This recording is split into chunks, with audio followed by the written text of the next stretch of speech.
বিসমিল্লাহির রহমানির রহিম। প্রিয় দেশবাসী, আসসালামু আলাইকুম। আমি সামিউর প্রধান প্রজাতন্ত্রের একজন জ্যেষ্ঠ নাগরিক হিসেবে বলছি। গ্রামে গঞ্জে এখন অভাব অনটন চলছে।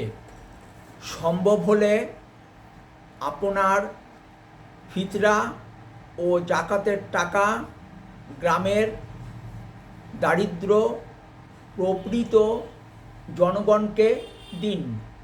ভালো থাকবেন। সম্ভব হলে দেশ পরিচালনার নীতি ও পদ্ধতির পরিবর্তন নিয়ে কথা বলতে রাজনীতির আড্ডাখানা বলে পরিচিত রহমতের আব্বানা ও রুম্মানে বেড়াতে আসবেন। ফি আমানিল্লাহ। আল্লাহ হাফেজ। বাংলাদেশ জিন্দাবাদ।